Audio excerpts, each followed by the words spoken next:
telling somebody the other day about teenagers. Our youth band is so committed, and they live to such a standard because we require it. And so, I was telling people the other day, teenagers, they're like, their attitudes are like, just tell me what to do. If you set a standard for teenagers, if you set, a precedence of what is required and that you set the bar, they'll meet it. They'll gladly meet it, and they'll meet it with excitement.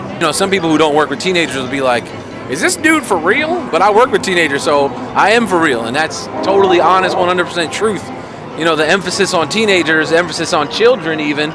Even Jesus emphasized the importance of children, and actually he emphasized the importance of us becoming like children and living a life that, because the faith in a child and the faith in a teenager is so, if I tell my kids have a relationship with me, and if I tell my kids, if I say, guess what, we're going to Chuck E. Cheese on Friday, and it's Monday, every day of the week, those kids are going to be like, you know what, we're going to Chuck E. Cheese on Friday. They're going to go get their leftover tokens, their extra tickets they had from last time, and they're going to be ready to roll on Friday because they know that their father said it, because they believe in me, they have faith in me that when I say I'm going to do something, I'm going to do it. And that's how kids are with God, and that's how kids are with Jesus. It doesn't take them all this, you got to prove it to me, you got to prove that, you got to prove it or whatever. If their dad says it, they believe it. You didn't know Adam was black, did you? Yeah, we know the story that, they ate the fruit, they fell, and God shows up at the garden, and why that sin, that initial sin, that sin broke, separated mankind and God. And God shows up at the garden. And he says, Adam, where art thou? Did God go blind? He didn't go blind. It's not like God is up in heaven going, hey, Adam, where you at? Where you at, man? Where you at? I can't, yo, Pete me. What? No, God was saying, how is it that we have had separated, how can it be that we've separated our fellowship? Here's the thing, I just want to start off with some good news here at the beginning, okay? This is some good news. How many of you guys know this? God wants you to have great sex. Okay, is that good news? Oh my God. That's good news. That's right. So here's the thing, God created sex, okay? And he wants you to have great sex. The key is, though, that God created sex within boundaries, okay? And those boundaries are within the relationship of marriage. And as long as you use sex within the boundaries that God created it for, it's going to be an amazing, enjoyable, awesome experience for you. This is the deal.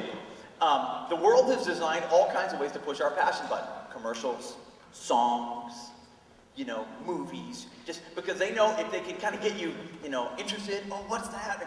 And keep your interest, and then they're going to get more viewers and they're going to make more money.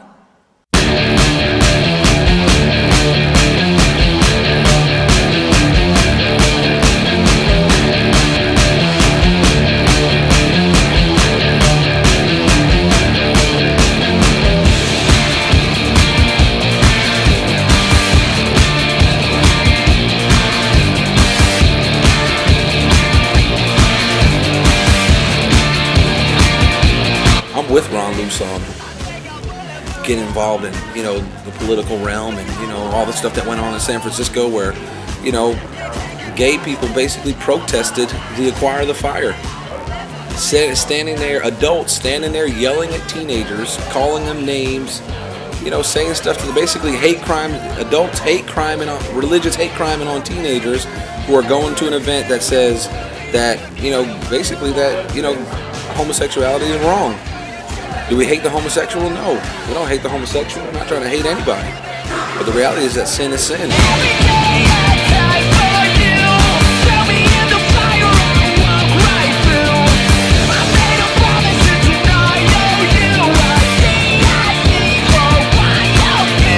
Everybody's trying to brainwash everybody.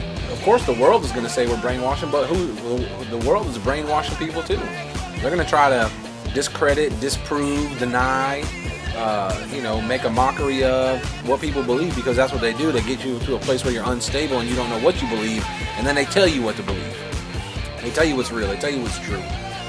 They tell you what you gotta wear. They tell you where to dress. They tell you where to buy your clothes from. They tell you how to wear your hair. They tell you how to get girls to like you. They tell you how to get boys to like you. They tell you that it's okay to like girls and boys. Who's brainwashing who? That's my question.